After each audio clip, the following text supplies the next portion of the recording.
All aboard the Mugen Train! Hey, happy Tuesday. Welcome to Honest Trailers Commentaries for the Mugen Train. You know it, you love it. We're here to talk about our behind-the-scenes thoughts about the episode. You'll see some of our deleted scenes. We'll respond to comments and questions from viewers like you, then tease you in next week's Honest Trailer. Danielle and Lon with me, as always. And as a special surprise, we have a guy who's actually seen the Demon Slayer anime from start to finish. It's Joe Starr. Welcome back, Joe. Oh, just always happy to randomly slack you and say, why haven't you done Mugen Train? I know. And I was like, that's ridiculous. And then about 3 days later, it's like, okay, fine, we'll do the Mugen Train. So here we are, all aboard the Mugen Train together. We have done animes in the past. There's like a bunch of honest animes that we made in the Screen Junkies Plus days that we farmed out, but they seem to know what they were talking about. But this was us. This is the original gang taking a swing at an anime and seeing what happened. We've done. This is not the very first one because we did Cowboy Bebop and Pokemon, the first movie, or the whatever they could call that one, for whatever that's worth. That counts. Yeah, and this was for me fun. I liked going back into the world of anime. I mean, I think all of our personal histories are like we watched Toonami, and then that was about it. Danielle, you might have seen more than us now. I've seen a little bit, but no, a lot of it was very Toonami based. So this one, like I'd watched a couple episodes of Demon Slayer just so that this would make more sense to me. It did not. Right. No, it didn't. I've seen a lot of like the standalone great movie anime. Sure. Like I got into all those. So like I've seen like Ghost in the Shell and Akira and all the Miyazakis, and like I got into that. But not Joe, the shows so much. Yeah. Joe's on our shared Hulu account, and I always see a lot of you're still in the mix, man. God bless you. Still cranking through anime. So give us some context for Demon Slayer Mugen Train. Demon Slayer. Okay, so the first thing I'll say is I was actually really surprised that it is just straight up a long episode of the show. Because the two My Hero Academia movies that have come out do a pretty good job of being standalone. Like, okay, here, let's catch you up. Here's what's going on. And this isn't going to really be part of the show. It's its own little like thing. So I kind of thought this would be that. And no, it is literally like when Saturday morning cartoons would just run the G.I. Joe movie like in 4 parts. So you got demons, okay? And you got this guy, Tanjiro. He's a very good boy. And, so good. And then his family gets killed by demons, except for his sister, who just gets bit by a demon. But she's holding the demon. She's something kind of new. She's sort of a weird. I mean, she's a demon, but she's still got like her human brain. So she lives in a box on his back until they can cure her. How you live in a box that somebody else carries around? Yeah, like you do. This is a sister in a box. It kind of reminded me of Mr. and Mrs. Freeze from Batman, where it's just like he's just got her on ice until the day he can like figure it all out. Like he's just got to rob like 18 more big diamonds, and then it's all set. So they're traveling the countryside slaying demons. So he joins there's like an actual like Demon Slayer like core. Like it's there's an actual like kind of green berets for demons in this period in Japan, and he joins up. Boarhead guy is a part of that, and Scared guy is also a part of that. Weird career move. Very much long story shorting this. Very weird choice to go into demon slaying. But he's very horny for Tanjiro's sister, you see. So he'll follow her. He's multi-layered. He's not just frightened, also horny. Two things. Something that I missed or couldn't kind of tell from context is like, what's their relationship with all the, I guess, turn of the century dressed people just kind of hanging out on trains? Like, are they aware of the demon war going on and they just accept it? And they're like, well, demon on the train again. Demons. Guess I'm going to be late. I think it's definitely not like a secret war. Like the show hasn't got, and again, I might be messing things up, but I don't think that like, I think people just know that it's a thing. And it's not like in the world of the shadows there are demons and no one knows and we have to keep them safe. Like people are aware that it's a thing because I'm not sure I got happen in the street. Yeah, I'm not sure I fully grokked that though. I think I thought it was more like Potter, where it's like occasionally the magic world may slip into the real world, but people just like they can't see it, like they don't notice the weird goings on. They just assume it's something normal. I think that's what I thought. I'm sure I'm wrong, but yeah, no, they're not. I don't think it's separate and equal like Harry Potter. Well, but isn't I'm pretty sure. I'm derailing the whole thing, but like during the pilot, I've seen that episode of the show. He seemed surprised that demons. It wasn't like demons killed my family. Jeez, these demons. What next? He seemed like to not know about demons. I feel like there's a time jump in there, right? Like demons kill his family, years pass. No? Yeah, some like training years pass. I think it's more of like a this could happen to me in my town. Yeah, all right. Demons and then also probably in a my good town? amount of In this economy? And probably also a little bit of like audience surrogate of Sure. I have to talk out loud a lot and ask questions about demons. So that does make some sense. All right. Yeah, I guess it was what was throwing me was how little people were reacting to not the demons, but the demon slayers on the train who are really dressed to the nines, but also like when you're on a subway or train back in the day, like that's probably the least weird thing you've seen is like a guy in an orange kimono and a sword. They just show up and they're like showtime, like they could be dancing, Don't make eye contact. He's gonna start dancing. In downtown LA, it's normal, and you're just like, well, there's an anime thing at the convention center. Yes. This is not strange at all. Hi, it's me, the guy on the red line that always plays Closing Time on his acoustic guitar. Oh, that guy. Hello, sir. Would you like to hear Closing Time? Good one. Mugen train. All right. We will have more questions as they come up, but let's dive right into the honest trailer for Demon Slayer Kimetsu no Yaiba Mugen Train, the movie, the honest trailer. Did you learn Japanese just for this trailer or something? I did.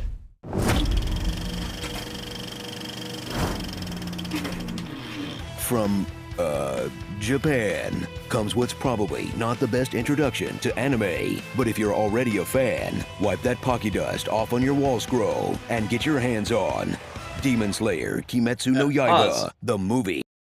Joe, what is the best introduction to anime for a non-viewer or a lapsed viewer? I mean, my like proper was probably the original Full Metal Alchemist.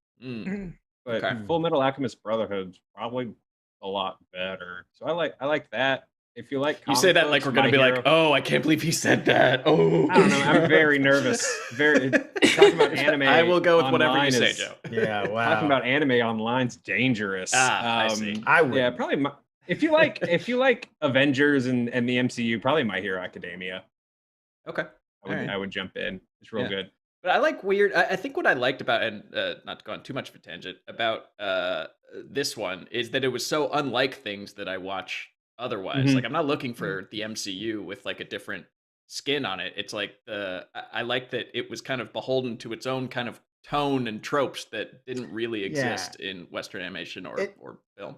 It made me a little nostalgic for Dragon Ball. It's got that very Dragon Ball, like, we're about to have a fight, but I'm going to like talk for 20 minutes at you. And we're going to have this whole like back and forth about what kind of fight we're about to have. And then we'll do the fight. Like it's got that kind of energy to it, which it was like a Would nice you like to have a nostalgia discussion about the meaning of violence? Right. Yes. It's it's very like, it's all, the structure is like all fight based, but it's not like you're always fighting. You're just like, all of your discussions are within the context of like, we're about to have a fight, but before we do, you should really know this about me. I mean, I feel like that's largely inescapable in anime, at least from my understanding. But what I liked was the mix of tones where it was like, oh, it's kind of a horror thing, or oh, it got really dark, but no, oh, now it's goofy and silly. Like it seemed to be able to jump. And the show does also like shift those really well, where you'll genuinely be like, that's upsetting. And then Horny Coward will do something funny. And then there will be like a really cool action. Like there's an episode in the series where there's a demon in this like weird haunted house, and every time he hits this drum, the like planes of the house shift, so like the ceiling will become the floor and everyone's just falling everywhere. And visually I've never really, it's very like samurai Inception, and I've never really seen anything like it before. So yeah, it jumps those tones really, really well. Yeah, they're like on top of each other. There's a moment in this thing where like a character has died and they're very sad about it, and then there's like a beat and then shtick, like the dead character is on screen still, and it's just like, whoa, it's time for some shtick, and it's like, wow, that is just like colliding into each other. They're just moving. It's like we got to keep going, life goes on. Yeah. All right, let's keep going aboard this Mugen train. Mugen Train, the dubbed version. But don't worry, we watched it with subs too. Promise. Check out the anime sensation that everyone and their husbando bought a ticket for, that not only saved the Japanese box office, but had the biggest US opening for a foreign film ever, and confused the shit out of anyone who wandered in to see what the fuss was about. Come on, look, I'll give you these sparkly acorns. Though to be fair, all right, pause. Like making a... Explain Pighead Man, Inosuke. What was that? Because each character has this whole sequence where they go into their own fantasy world, and like I could pretty much get from context what their dreams and desires were without having seen the show. Pighead Man giving the girl the acorns, I was really, really lost by. What's his driving modus operandi? His bit is that he's sort of bonkers. So he's like a weird vagrant that just lived in the woods that they kind of pick up along the way. And he's very, you get the shtick from the movie, but he thinks he's stronger and better than everybody else. But he's also just kind of like off his rocker a little bit and wears this boar head. He's actually, I don't want to spoil the show too much, but there's like a bit about what he actually looks like under the boar head, which is kind of funny and unexpected. But yeah, he's just kind of like off his rocker. Okay. All right. Just your old, he's a manic pixie dream boar. He's like the Kramer, like it's like you've got they've got the Jerry obviously and George. I think we've got, and then you need a Kramer, Definitely. And then the girl in the box is Elaine. You pretty much nailed it. There's your foursome. You ever get aboard a train and you have to cut its head off? It's fused. The demon's fused with the train. Oh, okay. You got 12 moons. It's a whole hierarchy. What's with all the breathing? The breath stuff. What? In, out. Okay. Keep going. That's please. like making Age of Ultron your first Marvel movie.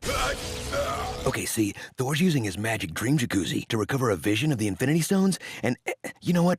Never mind. Just watch the punching. Or skip it. Hop aboard the Mugen Train, a direct continuation of the Demon Slayer series, so it will not slow down to explain who this veiny narrator is, why the hero keeps a small child gagged in his backpack, or why his friend looks like the cover of a romance novel written by pigs. I'm wearing the hide of the mountain god on my head. Oh, he's just a guy wearing a severed boar head. That makes more sense. Very slightly more sense. We've been over this. But series fans will instantly recognize this colorful cast of characters, like Zenitsu, a Pikachu you'll want to slap instead of hug. Inosuke, pause. the series... doing a little reading online just to make sure I had some context for the show. People hate that guy. Ooh, no one likes Zenitsu. I mean, I guess I see why, but I guess he's much worse in the show. It gets old. And his, like... It's weird. It's weird. Like everyone else is kind of arcing, very gradually. Like even Boarhead has feelings sometimes now. But yeah, his shtick remains like I'm a coward and I'm horny. And so he's like you said, he's George. Yeah, that's what I'm saying. Yeah. He's just continued to be Costanza. Great. All right. Every time they check in, if he's slaved, he's like, well, I got a lot to do. Keep going. Inosuke, the series' own tsundere, which is the anime term for more than one character trait. And Tanjiro, the saintly protagonist, literally a perfect human, great kid, and you just know he makes sure to smell nice too. His scent is overwhelming, but I can smell him just barely. There's a faint scent of demon on it too. The demon scent is getting stronger by the moment. He smells the most like Kibutsuji. I could smell that Nezuko's hurt. And I can smell he has a strong sense of justice. Together, they'll board a train full of powerless losers who don't even have a cool haircut so you can safely ignore them, and team up with Rengoku, a samurai Guy Fieri who's become one with the flame broiler and now runs the toughest dojo in Flavor Town. He's ultra powerful, pure-hearted, and loves to eat. Tasty! So if it helps your memory to just call him Goku, I say roll with it. Yeah, pause. Are there demons? I thought this was cool that like he's not a character really from the show. I mean, he's in it, but they haven't given him his due, and they kind of built a great myth and then chopped him down in his prime just for the movie. Mm-hmm. And granted, they're going off like a blueprint laid down by the manga, right? Yeah. Yeah. So I guess this always was bound to happen, but I think he's pretty much he's the best character, I think. And kind of crazy that if you watched a show about these kids or the main three, it ends up being about this new character who gets the whole finale to himself and like the biggest emotional moments. Like you'd usually think that it would be about the main character, mm-hmm. but good for them because I'm a fan. R.I.P. Goku. You know that it works really well as an introduction because by the end, there is impact to losing him at the end and how sad they all are. It feels earned, even though we know that they only met this character at the beginning of the movie. It's not like this is a guy from the pilot that they've known all along. They like the whole first act is who's this guy? You know, like so yeah, it's his character in particular, I think, is like arcs really well and is like built up very well. So by that final battle, there are real stakes. Yeah. And they cry real tears. Oh, so even the birds cry in this movie. That's how intense things get. Even that bird. No, it's fun too because in the show, you spend so much time with Tanjiro and his sister and their friends, and then when they finally like reach this level where they realize that like all the stuff they've gone through, like they've barely scratched the surface, and there's this whole like top tier of demon slayers, of which Guy Fieri is one, and so like. They've sort of seen that guy on a pedestal and like from a distance basically, but not really had any interaction with him. And then like the first time, they get to connect with him. Like he gets axed is pretty cool. Well, there you go. All right, keep going. Are there demons to slay aboard this Mugen train? I'm gonna level with you. There are several. Like Enmu, this was long, right? A demon with the power to put the audience to sleep with hour-long dream sequences. Who rides the line between upsetting and hilarious by having sick, frightened children do all of his dirty work. Nap time, orphans! Then, just when pause. You think the Mugen I guess is there less of a taboo against like hitting children in Japan? Because they make a very heroic moment out of Rengoku choking a small child. It's like, yeah! Sometimes you just gotta hit a kid. They're greedy, selfish orphans, okay? They wanted good dreams for themselves. They want good dreams for themselves. They're very self-focused. So I had a question about that. Were they all dying? Because I took it to mean that they were all like dying and wanted one last good dream, or was that just something the tuberculosis I kid? Yeah, that kid's effed. Yeah, he should not be on a train. Like that is a contagious disease, folks. That is in the not to spoil the deleted scenes, but I made it in the delete. Yeah, all right, keep going. A mask, at least mask up if you've got TB. Then, just when you think the Mugen train has fully gone off the rails, middle management demon Akaza shows up with a burning desire to Rengoku. Seduce Rengoku. Fight Rengoku. Yeah, fight. That's what he wants to do. I can tell just by looking at you that you're strong. We could spar with each other endlessly. What a magnificent attack! Such skilled movement. What unbelievable strength! That ironclad stance. Those reflexes. Brilliant! You haven't reached your peak yet. Keep your eyes on me. We'd be able to each other for the rest of eternity! Pause. So yeah, all right. So we may have added in the bleep for comedic effect. The point is, game recognized game. When you finally find your equal in battle, you gotta call it like you see it. I think that's just polite. For me. Yeah, he's got a real strong like Palpatine energy. Like that's always the Emperor's move. Is like, oh, actually, I don't want to fight you. You should join me because you're so great. And I think you gotta go even bigger. Yeah, Palpatine's already done that on the basic level. So now it's just you got to really seduce him, win him over. Mm-hmm. All right, keep going. Kiss. Right. So don't worry if you get lost, because you can get the gist of Demon Slayer if you've seen any other shonen anime. The good guys have the big eyes and neon clothes. The bad guys are all pale pretty boys and/or tentacles. There's some kind of rigid power level hierarchy. Was it really an upper-ranked demon? Everyone screams the names of their attacks out loud. Water Surface Slash! At third form! Blazing Universe! there's always a secret reserve of power you can unlock on the brink of defeat. And the predictable death of the protagonist's mentor that still somehow works, because damn, if Goku doesn't go down like a champ, what a fighter. Even made his mom proud. It's just so noble. I'm not crying, you're crying. Everyone's crying. Even that bird is crying. Why is that bird crying? I mean, I lost it when I saw the crying bird. That was the funniest. Was that intentional, do we think? Yes. Right? Yeah.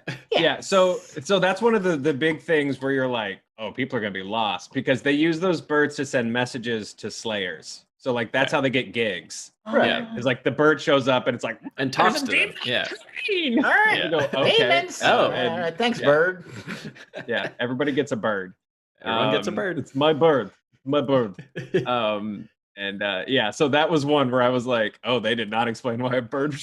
Shut up, bird. That bird is a liar. Safari Planet. And then they so that bird, I assume, talked to everyone else from the show that you know and love, and you're like, oh wow, it's that guy. Yep. So everyone will bird know. Spread the word. The plot of Mugen Train. Yeah, that bird spread the word for sure. All right, cool. Keep going. So get ready for one anime-ass anime. And if you have a tolerance for that sort of thing, this is one of the better ones, because it looks absolutely amazing. Most of the humor survives the cultural gap. And there's an extended sequence where the hero learns to quickly chop his own head off in his dreams to wake up long enough to chop the head off a demon train and get saved from accidentally chopping his head off for real by a friend who wears the chopped off head of the boar who raised him. Never change, anime. Never change. Yeah, I mean, pause. I just want to second that. Is the animation looked great, and that's just the kind of thing you don't get. You don't get in from Hanna-Barbera. Is the neck slitting train fight Inception series with the Pigman. You just don't get that. And it's just so refreshing to see something original. But I don't know, Joe. Does that happen in every anime? Is that like, oh, they're doing the old suicide dream montage train fight again? Escape dream by slicing off your own head bit. No, I mean, obviously, like most of the tropes are there except for the slicing your own head off in a dream bit. But in terms of like the visuals, Spencer, like, yeah, I think the show's just slick as hell looking. I finally started tuning in because my wife, who's much stronger of an anime senpai than I, like called me in to like watch an action sequence, and then I was finally like, okay, can we start the show over so I can watch it? It's pretty rad. Yeah, it's great. The combination of, I know, well, the CG stuff, still don't like it. Didn't like it in The Lion King. Don't like it today. I love it. But when they're doing CG or computer animation to like mimic painted 2D animation when they're swinging those swords around, that's very cool. I would definitely get that in a wall scroll. Yeah, like I said before, I feel like there is a nostalgia element to this. Like this feels a bit more like the anime of like 15, 20 years ago to me in some way. Me of your youth. And that's what I like. That's the surest way to my anime heart is like, if you could bring it back to the early aughts, like, oh, okay, now you're speaking my language. Yeah, this definitely was an anime where I would have dated a boy who had that ending scene on the back of a shirt. You remember those bowling shirts with all of those button-up bowling shirts? They were like some sort of rayon material. They got so they did hot. Not feel good. Very itchy. All right, keep going. Starring Rash Ketchum, Anxiety, Charlotte's Weed. What's in the box? What's in the box? Lion-O, and Demon the Tank Engine's Big Adventure. You want to bet on a naked boar man fighting a psychic child in his dreams? Mugen Train. That's the crossover the world deserves. One for us. If someone could make like an anime Mugen Train money plane crossover art, I will have that framed and hung behind me. That was great. Super fun. Thank you, Joe, for providing all of that much needed context and commentary. And thank you, audience, for watching. Please subscribe. Please like, hit the bell so you never miss another thing. Will we do anime again? Who's to say? I think we probably will, because they've stopped making other movies and TV shows. So that's it. Nothing else. It's just animation from here on out. Heading straight to My Hero, baby. There we go. Yeah. Okay. Fine. I've heard enough about that one. We'll finally get in. Now, we have deleted scenes. I imagine if they're ready to roll, let's roll them now. or why his friend looks like the cover of a romance novel written by pigs. You know, I'm sure they explain this in the show, but I kind of hope they don't. Just give the guy a boarhead. Screw it. Looks fun. Like Zenitsu, an obnoxious coward who can Pikachu quick attack in his sleep. But his main mission is to pork his friend's sister.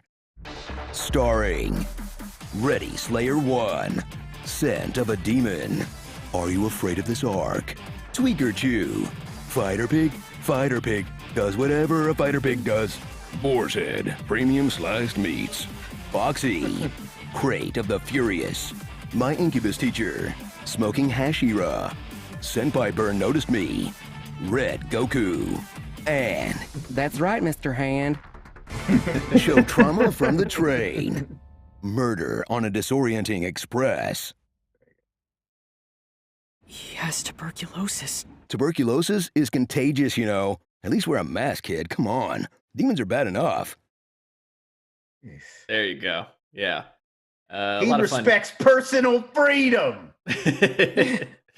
Anti-vaxxer or anti-masker on the demon train. Ugh, we have enough problems as it is. Jeez, kid. Right? Get it together. Those are fun train puns.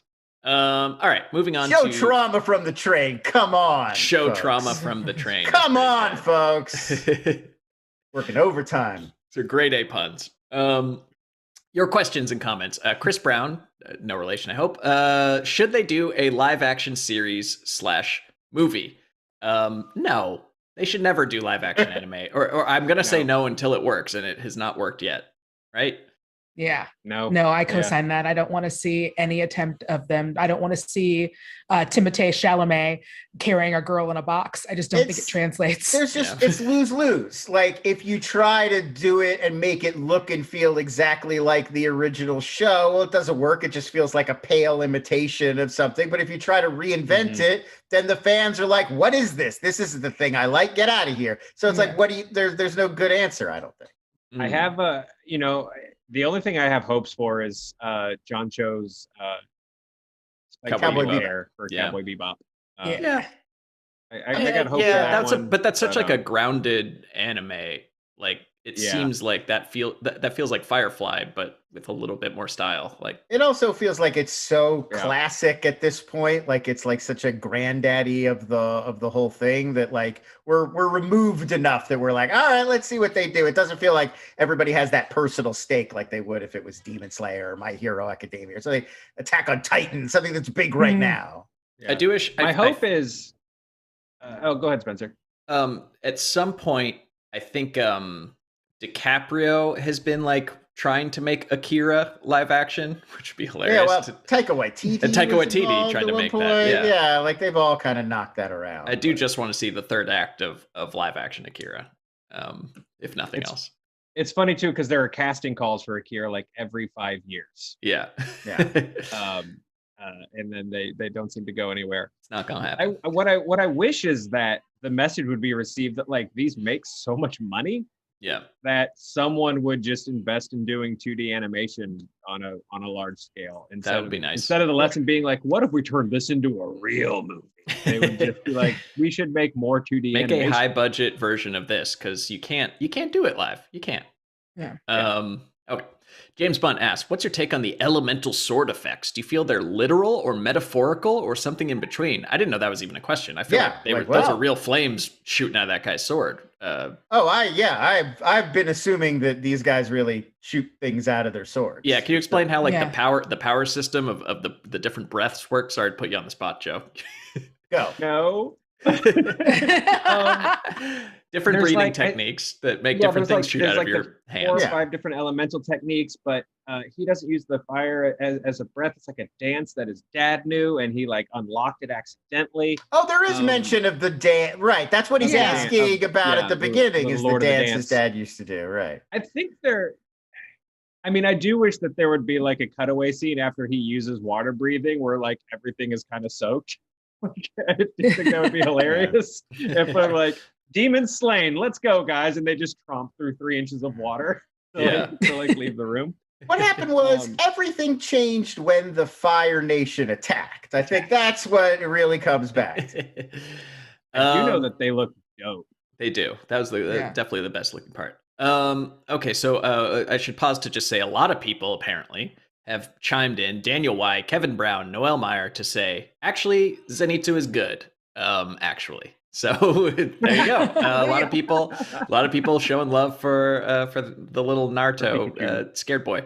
But maybe he's funny. I don't know. I didn't mind him too much in the movie, but I can see how that would be grating over a series. He's just not in this movie very much. I did not know there was already fan backlash, but he was my least favorite. It just felt like the other characters all had like a few layers, and he does not really have layers. Yeah.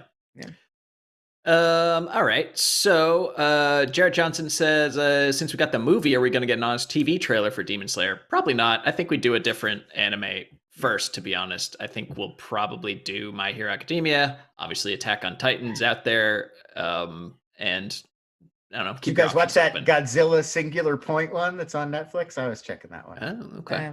It's kind of fun. It's like about like engineers who built Jaguar, and then all of a sudden like kaiju start showing up, and it's like, oh, yeah, have this robot. So Al Mugdov writes, so wait, Spencer is Tanjiro, Danielle's Netsuko, Joe is Zenitsu, and Lon is Inosuke.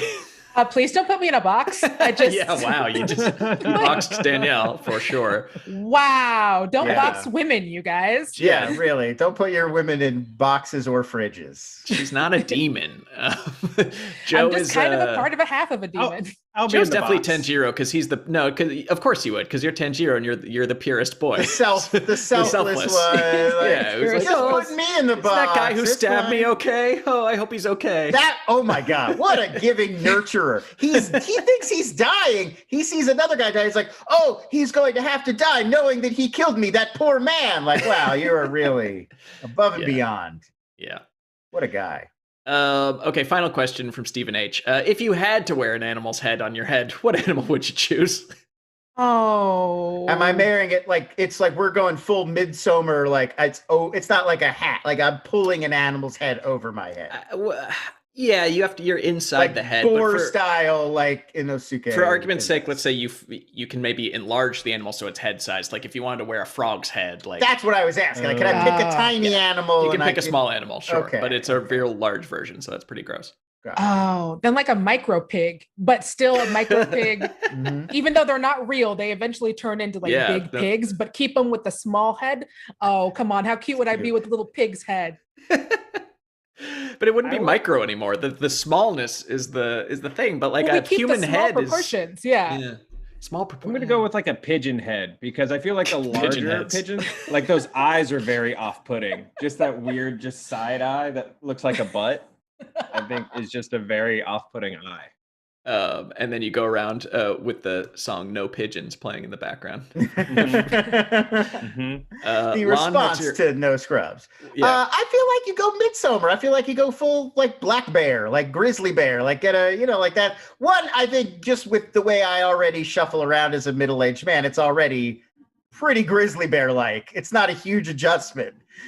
Yeah. I'm already like scratching my back against large posts, so I think it's a natural fit.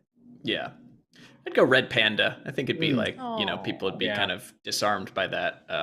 So they wouldn't think to ask, why are you wearing a severed red panda head? Yeah. Yeah. Also, no one would mess with you. Like he was willing to do that to a red panda. Like, Great question, Steven. Thank you. Keep those coming. I think this train is pulling into the last stop on the commentary station. So last call. Anything else to say about Demon Slayer before we wrap up? Watch it with subs. With subs, okay. Subs, not dubs. I mean, I watched it with subs, but I feel like if we had played it, just the YouTube, like people watch on their phone, it's too small to read subs for an honest trailer. Totally. So normally I like dubs for animation, but I don't like this one. Well, so subs for this one. It felt like if you were going to watch anything with the dub version, this would be a good one because like 90% of the communication is telepathic anyway. So there's not a lot of like mouths to match up. They're always just thinking and we're hearing their thoughts anyway. So I usually don't like a dub version because it doesn't sort of seem to fit, but this one, it didn't really bother. Yeah. Well, it was a good time. And I think we will have a good time next week when we do the honest trailer for something very sweet. there's your clue. It's very nice and wholesome, but I'm sure we'll find something to say about it.